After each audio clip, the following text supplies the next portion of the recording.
Hey, this G Butterfly coming to you live from the TV room, and we're going to talk about Love and Marriage Huntsville, Season 4, Episode 9. It was, for the most part, for me, a little slow, but that's okay. We're going to talk about it anyway, and I had to take a few notes so I can make sure I hit on everything I wanted to talk about. Well, it started off with left off last week, which was when Marcel walked out to the car to talk to Tiffany. Not Tiffany, his wife, Tisha. Walked out to talk to Tisha. He sat in the car, and the long and the short of the conversation was Tisha brought up all of the social media postings about her husband potentially cheating on her and all the speculation. Well, he pretty much told her that in this day and age, accusation is a receipt. Even though no one has came up with no solid receipt that he's cheating, he says nowadays no one has to come up with a receipt because the accusation is going to carry so much weight. And we know it's unfortunate, and we know that there hasn't been any real receipts, but the accusations are always just rampant on social media. And I think Tisha is getting to the point where it's really starting to bother her. He act like it doesn't bother him, but since we saw him shed a few tears, it may be getting to him a little bit too. He tries to play hard, but I think Marsau is sensitive in his own way. And he said that Wanda is hell bent on him being guilty. And I believe that because I said that in one of my other videos. I do believe that Wanda wants Marsau to be found guilty of cheating on her daughter. Why? I don't know. But he feels like Wanda's hell bent on that. And I think he's getting tired of Wanda's ass too. Now, he did the little hand kiss to Tisha while she was talking. Now, that was the first time that, and maybe I've missed it, but that's the first time that I've ever seen what appeared to be, because it could have been fake, but what appeared to be genuine affection between Marsau and Tisha. And it looked like he tried to just give her reassurance that we're okay. Now, he could be lying, but again, no one knows the truth about what's going on as far as Marsau cheating with other women. But it did seem genuine when he kissed her, and if it was or wasn't, she accepted it as such, and they kept moving on. Now, Marsau even dropped some tears. They could have been real, could have been fake, just to throw Tisha off his damn track. But she ended up consoling him when she called him to the car to talk to her to make her feel better about all of the rumors that she's been hearing on social media. But hell, in the end, she was consoling him and rubbing his neck and head, and he letting his tears drop and fall and whatnot. So we'll see. But yeah, that was just a little car scene. I was like, oh, well, we'll see how that's going to turn out. Now, Maurice and Kimmie, they're dynamic. And you know, if anybody knows me, know that I like Kimmie. Kimmie is very, very practical, and I like that about her. She's been my favorite since the show has been on. But I don't know. It's something with them this year that they seem kind of not in sync. And I think more is going to come out with that, but we shall see. It's reality TV. Now, Maurice and Kimmie, the next scene. Why does Maurice always wear those ill-fitting turtlenecks? What is it about him and turtlenecks? It could be 200 degrees in that Alabama heat, and he still have on a turtleneck. I don't know. I don't know. And believe it or not, I love turtlenecks because turtlenecks are classic, and they're never going to go out of style. But they always look out of style on Maurice. I don't know why, but I don't know. He needs a new stylist or something. But Maurice wanted to play mediator between Marcel and Kimmie. And I just think that that whole scene was just so far blown out of proportion that it was really a waste of our TV time. It didn't even seem necessary. And Marcel looked like, what the hell are we doing here? Do I need a mediator for real with Kimmie? Because he thought everything was good, but obviously it wasn't. The longer I watched that scene, this had nothing to do with Jalen's housewarming. This had nothing to do with Martell in the past popping off with people having different situations going on. This all stemmed from she didn't like the fact that he made a comment on a post that Marcel put on Instagram when he posted a picture of them all in Atlanta. It all boiled down to she didn't like the fact that Martell made a comment on it. Because it made her husband look bad. That's what it was. The whole picture on Instagram made Maurice look like a big fat liar. And if he lied about that, hell, she might be thinking, what else this nigga lying about? But anyway, I thought the needing a mediator between Kimmie and Martell was very, very sensationalized for TV because it wasn't really that serious. And for once, I kind of agree with Martell. It really wasn't that serious. They didn't need all of that. Let's see.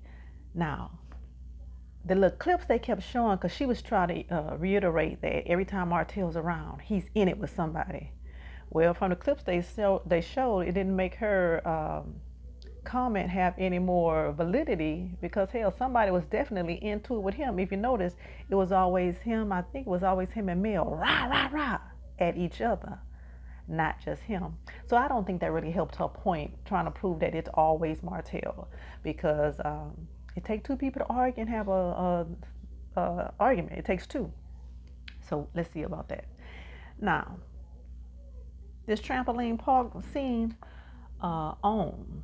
Y'all could have really cut this out. This was not needed. I think y'all just needed to fill in about 3, 4, 5 minutes of TV time. That's what y'all did with this trampoline scene between Tiffany and Destiny. It was not needed. It was boring, matter of fact. And when Destiny said, did I say Destiny the last time? I meant Tiffany and Destiny. I might have said it. But when Destiny had the nerve to say, and speaking of dressing up, child, you was not dressed up at that Valentine event. That dress was horrible. But Destiny clothes are never really cute. I think Destiny is a beautiful woman, but could use a stylist to really help her pull her look together. Because on the reunion, my personal opinion, last year, I thought she was the best dressed, and she looked the best on the reunion last year. That was just my opinion. But when it comes to the clothes that she wore during her scenes, horrible. Horrible. So when you say, and speaking of getting dressed up, and you got dressed up for the Galentine, not, no, no, no, no, no, no. And Tiffany implied that Stormy was Mel's bodyguard. So you know that's gonna come back. Somewhere those message producers gonna bring it back up so that Stormy and Tiffany can get back into it. I bet you. I don't know if it's gonna happen in the next couple of scenes. It might happen on the reunion, but I feel like they're gonna bring that one comment back up just so Tiffany and Stormy can have a reason to go back and forth at each other. But I will say this: Destiny's confessional look, where she had the little bob, beautiful. Her hair was pretty. Her makeup, she looked very, very nice. It's just that when she be dressing in her regular clothes, that wasn't cute. But that whole scene was a big waste of time. Now you can see that her little boy Law is getting really big, cute little boy. So it was good to see him run and play at the little trampoline park. I was just so nervous because he's such a little bitty boy. They were talking. I really hope they had a babysitter to the side watching him, because if anybody else was at the park, he could have fallen and hurt himself in the trampoline. So I was a little concerned about that. But anyway, we're going to move on because there was a lot packed into this one episode. Now to get to the housewarming. Yet again, here go Maurice with an ill-fitting turtleneck on. I was like, God damn it, I wish she'd take those bad-fitting turtlenecks off. Anybody who has a clothing line with turtlenecks, reach out to Maurice and give him 1 or 2 turtlenecks. Please. Okay, next. Alrighty, so the conversation between Jalen, Maurice, and Kimmie exposed a lot. When he asked, so what's going on with the land? And I think Maurice said that they're into another phase or something or another. He said, yeah, your mom wants a restaurant and something else. And when they went over to Kimmie's face, right then, you know, Kimmie was like, this is a bunch of bullshit he's talking about. Immediately, you can tell she and Maurice are not on the same page of what they're going to do with this property. But as we've seen in the past, she's just going to acquiesce to what he wants to do, because she said, what do you want? And Jalen asked his mom, because Jalen saw her face, and Jalen asked her, what do you want? So that means Jalen understands that his mother isn't being heard, because he specifically said, what do you want? And she said she would like to really have a tutoring location for kids to come with some type of after school activities, which in this day and age, children really, really need that. Do we really need another restaurant? I don't know what Huntsville, Alabama has to offer. I'm quite sure they have some restaurants, but do they really need another one? Or could a community really use a tutoring and after school location for children to go to? I can see where Kimmie was going with that, but you can see in her face that she was not happy about the decision that obviously was made for her, what they were going to do with that property. And Jalen said, I can see that there's some tension. So Jalen is actually picking up on things that we, the viewers, probably can pick up on. And I really like Kimmie, but it just seems like there's something with her and Maurice. I don't know what it is, but there's something with her and Maurice. But her face was like not when Maurice was talking about what they were going to do with that property. Facial expression say it all. And she pretty much said that Maurice is kind of like bossy and really doesn't listen to her, which is not good in a marriage because everybody wants to be heard. Now, will they always do what you want them to do? Not necessarily, but she wants to be heard, and she obviously feels like she's not being heard. And let's see what else. Okay. And when they were talking about a vision, she said a vision, and Maurice said a vision that's created for you. Now, how can you create somebody else's vision, Maurice? And it looked like Kimmie just stood there and was like, she just looked like she's just very frustrated. And Maurice is a narcissist. He is definitely Marsau's brother. And I liked Maurice in the beginning, and I still do. And like I say, these are just reality TV people. We don't know if this is how they are in their real life. We're just going on what we see on TV. And Maurice was kind of butthole to me on that whole episode last night because he said, oh, a vision that's created for you. He got on my damn nerve for that comment. And then Maurice had the nerve in a confessional to tell her, I can read your mind. I know you better than you know yourself. And that spoke volumes because that just means that he does not really care what Kimberly thinks. He's going to say what he wants to say and make the decisions for her. And that's a grown woman. And Kimberly comes across as a very smart woman who can articulate for herself and who can also make decisions for herself. But it seems like Maurice wants everything to go his way. I saw that when they were out there last season, when they were out at the property, when she was saying she don't want to live with all them Scots, probably because they all have cuckoo like Wanda. But anyway, but if you can see the face and body language, she says that she's getting kind of tired of his narcissistic bullshit. That's what I took from it. Alrighty, now Maurice called Marcel on the phone, and again, that's being messy because he knew Marcel wanted to come to Jalen's housewarming and he wasn't there, but he gonna call him on the phone and then put him on speakerphone. That's messy, Maurice. But you were messy last week too when you called Marcel. And I think Kimmie is just looking for a reason to be irritated with Marcel. And it all, again, it stems from that picture that he put, and he just kind of co-signed on Marsau saying that Maurice was in Atlanta. But we've already talked about that. Louis and Tiffany don't really bring anything to the show. I'm really hoping that they can come up with some more storyline for Tiffany and Louis, because right now they might as well just take them off and just leave that slot for somebody else who may want to use it. Maybe Chris Fletcher and his wife might fit in. But Tiffany and Louis, they're not bringing nothing to the show. And why would Kimmie pick all of the people that's coming to her son's housewarming? Now, I do get it. This reality TV, they're only going to show us a small snippet. They may have had all the cast come in the beginning, and then all of Jalen's age, his friends that's within his age group maybe came to his housewarming afterwards. But I did notice Mel came. She looked like she really didn't want to be there, or she could take it or leave it, one way or the other. They just kept panning over with this camera, showing her eating. But I didn't like her outfit. I thought her outfit was horrendous. And normally Mel be, she'd be okay. But that one, that wasn't a good one on Mel yesterday. She looked like she could care less if she was there. Kimmie, for the one who said that she didn't want to have any drama at her son's housewarming, created an environment for drama to pop off when she took Destiny and Stormy into the room. Why would you choose your son's housewarming party for that? That was not the right time nor the right place. And you created the potential for something to pop off. And that's the one thing you said you didn't want it. And that's the reason you didn't want Marcel there. But you actually created that environment, and it almost happened. Now, do I think Destiny was being condescending and maybe speaking down to Stormy when she called her sweetie? No, I don't think so. I think it's just a term of endearment, or maybe not endearment, but it's just a term that's used. I personally say sweetie to people, and I know I don't mean absolutely nothing by it. When I say it, it's just in a loving way. But Stormy told her the week prior, don't call me sweetie. So why would you call her sweetie that week? So I can see why Stormy may have said, don't call me that, call me Stormy. Number one, she told her the week before, but I think Stormy is looking for a reason to be at odds with Destiny to a certain degree. Now, so that didn't go well, and Destiny said, this isn't going to work. But I think at that point, Destiny wasn't even trying to hear what Stormy was saying. Stormy was just saying, call me by my name. and was trying to hear where she had to stay. So she stormed out of the house. Everybody thought she left, but she hadn't. She just left and came back.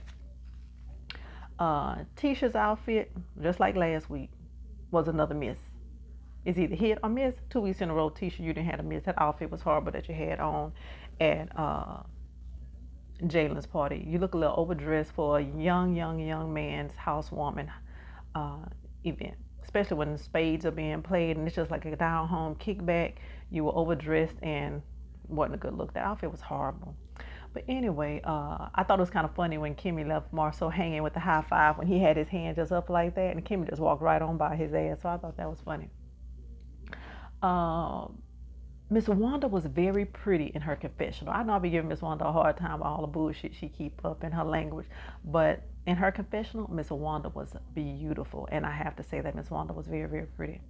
Now, the Kimmie's friend Patricia came, and I like the fact that she got Miss Wanda right on together when she told Miss Wanda, she said, Tisha, big girl, and we don't have any issues until you bring them.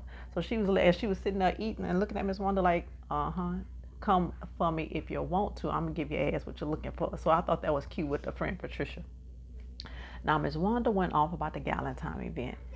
Tisha attempted to tell Miss Wanda to stay out her business, but she know that's not going to work.